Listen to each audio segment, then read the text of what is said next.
नमस्कार, AB star news देख रहे हैं आप और मैं हूं आपके साथ सोहन सिंह। वक्त हो चला है उत्तराखंड की खबरों के खास बुलेटिन हमारी देवभूमि का, जिसमें सबसे पहले बात करेंगे हरिद्वार की। दरअसल हरिद्वार के भेल से हैरान करने वाली खबर सामने आ रही है। प्राइमरी स्कूल में बच्चे रोजाना की तरह पढ़ाई कर रहे थे। इसी दौरान स्कूल में गुलदार घुस गया।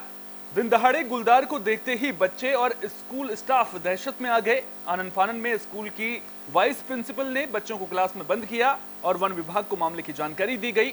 सूचना मिलते ही वन विभाग की टीम मौके पर पहुंची और आसपास गुलदार की तलाश की।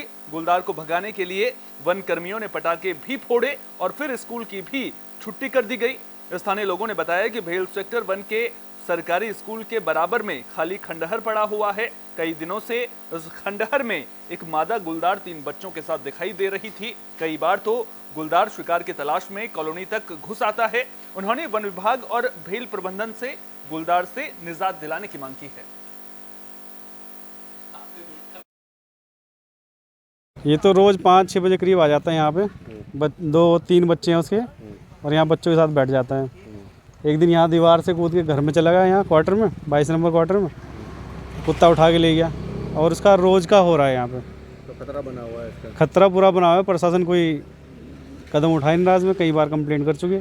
कुछ ना कुछ तो समाधान करना पड़ेगा। अभी बच्चों के स्कूल में आ गया था तो बच्चों का भी खतरा है इससे। ये एसटी हॉस्टल है यहाँ पे बच्चे दे रखे हैं उसने, गुलदार ने। और ये मैं ना बच्चों को मैं गेम खिला रही थी वैसे तो जैसे ही बच्चों को गेम खिला रही थी तो कुछ बच्चे मुझे चिल्लाए, मैडम शेर। तो मैंने कहा नहीं मजाक कर रहे हैं। तो बच्चा कुछ भी शेर, मैंने कहा नहीं मजाक कर रहे हो। फिर मैं लेकिन खड़ी हुई तो मैंने देखा हाँ शेर था। होश उड़ गए मेरे। फिर मैंने क्या किया, मैंने मोबाइल उठाया। पहले तो सच्ची है ये बात, मैंने मोबाइल उठाया जो कि आजकल है कि फ़ोटो खींच लूँ। लेकिन फिर मुझे याद आया वो बच्चे उस क्लास में बैठे थे मेरे। मैं दौड़ के वो क्लास बंद करी, अपने बंद करी, फिर यहाँ छींक के आई इन लोगों। बीजेपी ने राहुल गांधी को लेकर एक पोस्ट किया था जिसमें राहुल गांधी की तुलना रावण से की गई थी। अब इस पूरे मामले को लेकर कांग्रेस कार्यकर्ताओं ने मोर्चा खोल दिया है। हरिद्वार में कांग्रेस कार्यकर्ता सड़कों पर नजर आए। कांग्रेस कार्यकर्ताओं ने बीजेपी का पुतला फूंककर इस पोस्ट का विरोध किया। कांग्रेस कार्यकर्ताओं का आरोप है कि बीजेपी राहुल गांधी को बदनाम करने के लिए इस तरह के पोस्टर बनाकर सोशल मीडिया पर जारी कर रही है। कांग्रेस कार्यकर्ताओं ने बीजेपी से माफी की मांग की है, उग्र प्रदर्शन की चेतावनी दी है। भारतीय जनता पार्टी के नेताओं और कार्यकर्ताओं ने राहुल गांधी जी को रावण कहा और हमें जो सूचना आई है कि पता लगा पोस्टर भी छपवाए रावण करके राहुल के नीचे। उसके विरोध में आज हमने ये पुतला दहन का कार्य किया। हमने भारत सरकार का और उत्तराखंड सरकार का पुतला फूंका। तो क्या लग रहा है कि रावण कहना राहुल गांधी को क्या भाजपा सरकार डर रही है? डर रही है, ये सीधा डर ही बताता है कि एक व्यक्ति को रावण बताना। रावण कौन है वास्तव में ये सारा देश जानता है। राहुल गांधी जो आदमी कूली बन सकता है, जो आदमी गरीब मजदूर की रोटी खा सकता है, वो रावण नहीं हो सकता। वो तो वास्तव में मुझे नहीं कहना चाहिए, सबसे सच्चा और ईमानदार और सबसे शरीफ इंसान राहुल गांधी है। मैंने स्वयं देखा है, मेरा जन्म हरियाणा का है। जिस गांव में वो गया, जिस मजदूर के यहाँ खाना खाया, जो उत्तराखंड कांग्रेस के पूर्व प्रदेश अध्यक्ष गणेश गोदियाल ने यूपी के मुख्यमंत्री योगी आदित्यनाथ और गृह मंत्री अमित शाह के उत्तराखंड दौरे को लेकर सवाल खड़े किए हैं। गणेश गोदियाल ने कहा कि योगी आदित्यनाथ और अमित शाह जब उत्तराखंड में मौजूद रहे उस दौरान मुख्यमंत्री पुष्कर सिंह धामी को टिहरी डैम में बिजली उत्पादन को लेकर हमारे दावे को उठाना चाहिए था।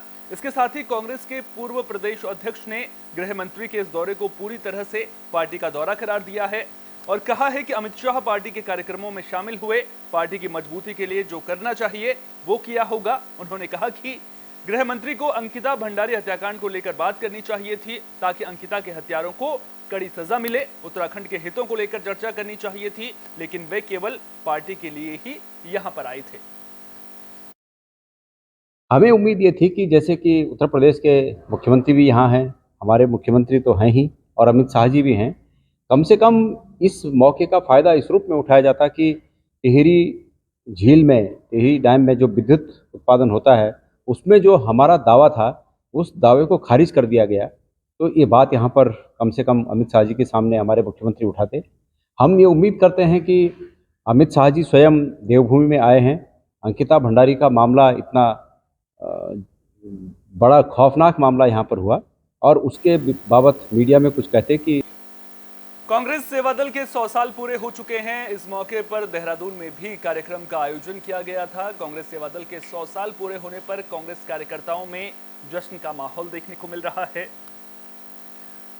सम्मेलन में कांग्रेस सेवा दल के राष्ट्रीय अध्यक्ष लालजी देसाई ने मुख्य अतिथि के रूप में शिरकत की। कांग्रेस सेवा दल के 100 साल पूरे होने पर कांग्रेस कार्यकर्ताओं में उत्साह नजर आया। कांग्रेस सेवा दल की प्रदेश अध्यक्ष हेमा पुरोहित ने इस मौके पर अपने कार्यकर्ताओं का उत्साह बढ़ाते हुए कहा कि आने वाले लोकसभा चुनाव के लिए उन्हें तैयार रहना पड़ेगा। इसके लिए सभी तैयारियां पूरी हो चुकी हैं। सभी राज्यों में प्रेरक बनाए जा चुके हैं जो आने वाले लोकसभा चुनाव में एकजुट होकर कांग्रेस को मजबूत करने का काम करेंगे और जहां जहां भी उनकी ड्यूटी लगाई जाएगी वे मुस्तैदी के साथ अपना काम करेंगे। कांग्रेस सेवा दल के 100 साल 28 दिसंबर को पूरे होंगे। इस परिप्रेक्ष्य में यही कहना चाहते कि देश का बल सेवा दल और आज उत्तराखंड का सेवा दल इकट्ठा हुआ है कांग्रेस की आइडियोलॉजी को आगे बढ़ाने के लिए। और कांग्रेस ने जिस तरीके से देश को आज़ादी दिलाई, जिस तरीके से रणबांकुरे कांग्रेस के शहीद हो गए देश को आज़ादी दिलाने के लिए, उसको आने वाली पौध को हमने बताना है और हमारा बाल सेवा दल भी तैयार हुआ है। तो लोकसभा चुनाव से पहले कांग्रेस पार्टी तैयारियों में जुटी हुई है। मंथन किया जा रहा है ताकि लोकसभा चुनाव में सीटें जीती जा सकें। इसी कड़ी में महिला कांग्रेस प्रदेश अध्यक्ष ज्योति रौतेला उत्तरकाशी पहुंची। इस दौरान वे बीजेपी पर जमकर बरसी। महंगाई, बेरोजगारी और भ्रष्टाचार रोकने में सरकार को फेल बताया। ज्योति रौतेला ने कहा कि अब तो घर घर शराब का ठेका खोलने का भी सरकार ने युवाओं को लाइसेंस दे दिया है। उन्होंने कांग्रेस कार्यकर्ताओं से लोकसभा चुनाव को लेकर एकजुट रहने और तैयारियां तेज करने के निर्देश दिए हैं। उत्तराखंड के हर उस नागरिक का, महिला का, युवाओं का उसका सपना था कि अपना उत्तराखंड की इनकी डबल इंजन सरकार बनी है। अब शायद यहाँ पर महंगाई पे अंकुश लगेगा, बेरोजगारों को रोजगार मिलेगा, भ्रष्टाचार कम होगा। लेकिन आज आप देख रहे हैं स्थिति की महंगाई चरम सीमा पर है, बेरोजगारी चरम सीमा पर है और जो परीक्षाएं भी होती भी हैं, जिस ढंग से नकल माफियाओं की दखल उसमें होती है कि युवाओं को ठगावा है, आज भ्रष्टाचार चरम सीमा पर है। तो इन मुद्दों में कहना चाहूँगा कि आज यहाँ पर जलपुर उत्तरकाशी की बात में अगर छोटा उदाहरण कहना चाहूँगा, आज तिलोद पुल को कछुआ गति बनते बनते 7 साल से भी ज़्यादा का वर्ष हो गया, तिलोद पुल नहीं बन पाया और आज आनंद फानन में तिलोद पुल को जो है उसको बंद कर दिया जाता है। उसके लिए कोई वैकल्पिक व्यवस्था नहीं कराई जाती, जबकि हज़ारों बच्चे वहाँ पढ़ते हैं। देखिए, ये हम लोग अंकिता भंडारी की हत्या को 1 साल हो गया। 1 साल में ना तो सरकार ने सीबीआई जांच की मांग को हमारा स्वीकारा, ना ही उन्होंने अंकिता के केस को फास्ट ट्रैक कोर्ट में चलाया, जबकि ये बहुत बड़ी घटना थी पूरे प्रदेश के लिए और पूरे पहाड़ के लिए। तो हम लोगों ने 21 सितंबर को मुख्यमंत्री आवास का घेराव करा और उस दिन हम लोगों ने अपने बाल मुख्यमंत्री को श्रद्धांजलि के रूप में इस सरकार को श्रद्धांजलि दी, बालों के रूप में। अब हम लोग लगातार पूरे प्रदेश में जिला वाइज मीटिंग कर रहे हैं प्रदेश के लोगों के साथ, मैं अपनी महिला बहनों के साथ, हमारे जो कांग्रेस के लोग हैं, हम लोग एक अभियान चला रहे हैं महिला न्याय स्वाभिमान यात्रा के रूप में और उसमें हम सरकार से सवाल पूछ रहे हैं कि बुलेटिन में अब बात छात्र संघ चुनाव की भी कर लेते हैं। पौड़ी में छात्र संघ चुनाव को लेकर सरगर्मी तेज हो गई है और मामला त्रिकोणीय नजर आ रहा है। छात्र संघ चुनाव त्रिकोणीय रूप लेता हुआ नजर आ रहा है। एनएसयूआई ने अर्जुन गोदियाल को अपना अध्यक्ष पद का दावेदार बनाया है, तो वहीं एबीवीपी के साथ आर्यन ग्रुप भी चुनावी मैदान में है, जिसके कारण छात्र संघ का चुनाव इस साल त्रिकोणीय हो गया है। आर्यन ग्रुप ने अध्यक्ष पद पर निर्दलीय प्रत्याशी को अपना समर्थन दिया है। निर्दलीय प्रत्याशी ऋतिक असवाल ने जुलूस निकालकर शक्ति प्रदर्शन भी किया। उन्होंने कहा कि पौड़ी के छात्र परिवर्तन चाहते हैं और वे अपनी जीत को लेकर 100% आश्वस्त हैं। उन्होंने जीतने के बाद छात्र हित की लड़ाई आगे बढ़ाने की बात कही है। ये हमारे प्राथमिकता ये रहेगी कि हम केवल छात्र हितों में बात करेंगे, राजनीति ना करते हुए केवल छात्र नीति की यहाँ पे बात होगी। जो छात्रों की आवाज़, अगर हम यहाँ से छात्रों का समर्थन हमें मिलता है, हम आगे जीत के आते हैं, तो हमारा सबसे पहला मुद्दा होगा कि हम केवल छात्रों की आवाज़ बनेंगे, राजनीति ना करते हुए केवल और केवल छात्र हितों में कार्य होंगे। हम केवल बोलते ही नहीं, करके दिखाने वालों में से होते हैं। हमारी प्राथमिकता है कि हमारे भौगोलिक परिस्थिति को देखते हुए हम कैंपस में बच्चों की आवाजाही के लिए बस की सुविधा सबसे प्राथमिक मुद्दा हमारा रहेगा। जी बिल्कुल, ये बात सही है कि एनएसयूआई यहाँ पे लगातार 6-7 सालों से जीतती हुई आ रही है, लेकिन इससे कोई वो नहीं होता है किसी एक आदमी के हमारी पार्टी से बाहर जाने से ऐसे नहीं हो सकता है कि पार्टी यहाँ पे ढीली पड़ गई है। इससे कोई फ़र्क नहीं पड़ता है। आप देख सकते हैं इतने समर्थक हैं, ये आधा से ज़्यादा पूरे कॉलेज से हैं। देखिए सर, कई लोगों की ये गलत फहमी है कि वो अगर संगठन में रहेंगे तो संगठन शायद ख़त्म हो जाएगा बीजेआर कैंपस बॉडी से। लेकिन बात रही अगर एनएसयूआई की, तो पिछले साल हमारे छात्र संघ अध्यक्ष रह चुके हैं और पिछला छात्र संघ अध्यक्ष के साथ जो दावेदारी करे थे अमन न्याय, वो भी इस समय हमारे साथ मौजूद है। सारे काम जितने भी थे, कैंटीन को लेके चाहे रोड को लेके, उसमें अपने वादों पर एनएसयूआई छात्र संगठन हमेशा खड़ा उतरा है। और इस बार भी एकमात्र छात्र संगठन ऐसा है जो कि एक मैनिफेस्टो पे चुनाव लड़ने जा रहा है। ये कहना चाहती हूँ कि सबकी सोच ये होती है कि लड़कियाँ नहीं जीत सकती इलेक्शन में या फिर उठ नहीं सकती है, क्या करेगी उठ के, ये सोच होती है। तो इसलिए मैंने कहा कि लड़की हूँ, लड़ सकती हूँ। इसलिए मैं चाहती हूँ कि आप सब जो भी मेरे साथ के हैं, जो भी मेरा साथ देना चाहते हैं, वो मुझे वोट दें कोषाध्यक्ष के। पंतनगर में नगला बचाओ अभियान जोर पकड़ता हुआ नजर आ रहा है। इस अभियान के तहत नगला में लोगों ने प्रदर्शन भी किया। सैकड़ों की संख्या में लोग यहां पर मौजूद रहे, जिन्हें किच्छा के पूर्व विधायक राजेश शुक्ला का भी समर्थन मिल रहा है। राजेश शुक्ला ने अपने संबोधन में नगला वासियों को बचाने का संकल्प लिया और सभी से एकजुट रहने की अपील की। राजेश शुक्ला ने कहा कि कुछ कांग्रेसियों ने हाईकोर्ट में नगला को अतिक्रमणकारी क्षेत्र बताकर याचिका दाखिल कर दी थी, जिसका खामियाजा अब नगलावासी भुगत रहे हैं। उन्होंने कहा कि वन विभाग, लोक निर्माण विभाग और पंतनगर यूनिवर्सिटी ने नगला क्षेत्र को अतिक्रमणकारी घोषित करते हुए उन्हें कब्जा हटाने का नोटिस थमाया है, जिसकी वजह से नगलावासियों में भय का माहौल है। उन्होंने कहा कि वे मामले में सीएम से मुलाकात कर नगला के लोगों को बचाने की भी कोशिश करेंगे। एक बहुत ही गंदी राजनीति के तहत कांग्रेस पार्टी के कुछ नेताओं ने अपने चहेतों के जरिए ये सन 60 से बसे हुए इन गरीब लोगों को, जो 750 से अधिक परिवार हैं और कम से कम 6-7 हज़ार की आबादी होगी मेरे ख्याल से, इनको उजाड़ने के लिए ग्रिड निकाल दी गई और हाईकोर्ट में पीडब्ल्यूडी को और पंतनगर यूनिवर्सिटी को और फॉरेस्ट को पार्टी बना दिया गया। इन लोगों के साथ ये बड़ा अन्याय हो जाएगा अगर ये उजड़ गए तो, क्योंकि कहाँ जाएंगे? इनके पास पूरे देश में कहीं कोई संपत्ति नहीं है, कोई घर नहीं है, रहने का ठिकाना नहीं है, छोटे छोटे बच्चे हैं, पिछले 50-60 सालों से यहाँ रह रहे हैं। कौन कौन से विभाग हैं जो उजाड़ने की कार्रवाई में शामिल हो रहे हैं? पीडब्ल्यूडी है, फॉरेस्ट है और क्या कहते हैं कि यूनिवर्सिटी पंतनगर है। बट सरकार ने कभी इनको उजाड़ने को नहीं कहा। ये जो रेट डाली गई है, इस रेट से दिक्कत खड़ी हुई है। अब उसमें हम लोगों ने प्राइवेटली भी, जनता की ओर से भी अच्छे वकील।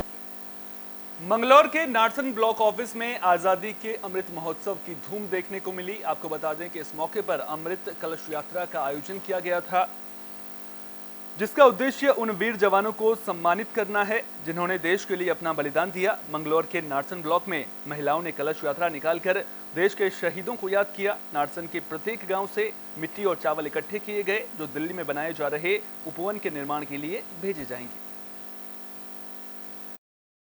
माननीय मोदी जी का विशेष कार्यक्रम मानते हुए अपने क्षेत्र के जितने भी शहीद हैं उन्हें नमन करते हुए और हर गांव से मिट्टी लेकर हमें दिल्ली पहुंचानी है। उस दिल्ली में एक उपवन जो बना रही है भारत सरकार, उसमें सब गांव की मिट्टी जाए, हर घर से मिट्टी जाए। ये एक उद्देश्य यह है कि हर लोगों को उस जगह से जो वहाँ पर शहीदों की याद में वो बन रहा है उससे जुड़ा हो। आज विकास खंड नारसन में जिला हरिद्वार के अंतर्गत अमृत कलश यात्रा का शुभारंभ किया गया था।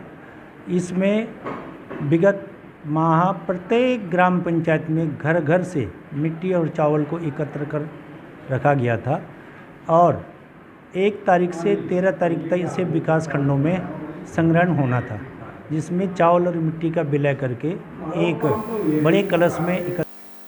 काशीपुर में पुलिस की टीम को बड़ी कामयाबी मिली है। पुलिस ने बंद कमरे में खेले जा रहे जुए के खेल का पर्दाफाश कर दिया है। तो पुलिस ने बंद बड़े मकान में छापा मारकर आरोपियों को गिरफ्तार किया है। गिरफ्तार आरोपी यूपी और उत्तराखंड के रहने वाले हैं, जिनके पास से 7,52,000 रुपए बरामद किए गए हैं। इसके अलावा पुलिस ने 17 बाइक और 15 मोबाइल भी बरामद किए हैं। बाहर चलाया जा रहा है, जिसमें कि इन्वेस्टिगेशन के साथ साथ जो भी हमारे अपराधी हैं या जिनका आपराधिक इतिहास रहा है, लगातार उनके विरुद्ध कार्रवाई की जा रही है। इसी क्रम में एसएसपी महोदय का आदेश है कि जो भी इस तरह के अपराध या आपराधिक गतिविधियों में संलिप्त है उन पर प्रभावी कार्रवाई सुनिश्चित की जाए। कई दिनों से काशीपुर पुलिस को एक इनपुट मिल रही थी कि कुछ लोग हैं कि जो यहाँ पे अवैध कसीनो और अवैध जुए का जो खेल है उसको करा रहे हैं और मोटा लाभ कमा रहे हैं, और इसमें बाहर के जनपद, बाहर के प्रदेशों से भी लोग आगा करके और इसमें संलिप्त है, जो कि खेल को खेल रहे हैं और वहाँ पे जुआ कराया जा रहा है। इस चीज़ को हमने काफ़ी गंभीरता से लिया कि बाहर के लोग आकर के और इस तरीके के अराजक माहौल बना करके और अपराध और इस तरीके से जुआ या कसीनो संचालित है। इसी में कल हमारी क्षेत्राधिकारी काशीपुर के नेतृत्व में बुलेटिन के आखिर में बात हरिद्वार की भी कर लेते हैं, जहां national action forum for social justice ने कार्यक्रम का आयोजन किया था। बैठक में लोकसभा चुनाव से पहले दलित और मुस्लिम एजेंडा तय किया गया। ये एजेंडा सभी राजनीतिक पार्टियों को भेजा जाएगा और पार्टियों से एजेंडे के समर्थन की मांग की जाएगी। साथ ही बैठक में अनुसूचित जाति, अनुसूचित जनजाति, अन्य पिछड़ा वर्ग, मुस्लिम, आदिवासी और महिलाओं के मुद्दों पर भी चर्चा की गई। National forum for social justice और अन्य सामाजिक संगठनों के मुखियाओं की आज बैठक आयोजित हुई है और उसमें 2024 के लिए हमारा दलित एजेंडा और मुस्लिम एजेंडा डिसाइड किया गया है। उस पर हम सभी राजनीतिक पार्टियों के पास जाकर के और स्पष्ट करना चाहेंगे कि बहुत अधिक नुकसान हो चुका है इस वर्ग को, तो उस पर सुधार के लिए हमारी मांग है। क्या देश के अलग अलग कोने में इसी तरह की बैठकें आयोजित की जाएंगी और हम बहुत जल्दी सभी संगठनों से मिल रहे हैं, बहुत जल्दी वार्ता हो रही है। कल हमारी 8 अक्टूबर को रुड़की के सभागार में हमारे सोशल जस्टिस सम्मेलन है, उसमें हम समाज को ये क्लियर अपना डायरेक्शन दे रहे हैं, साथियों का लिया गया निर्णय को अप्रूवल कर रहे हैं और उसी आधार पर हमारे प्रांतों में, आगे प्रदेशों में भी। उत्तराखंड की खबरों के खास बुलेटिन हमारी देवभूमि में फिलहाल के लिए इतना ही। अपना बहुत बहुत ख्याल रखिए। देश और दुनिया की तमाम अहम खबरों के लिए देखते रहिए AB स्टार न्यूज़।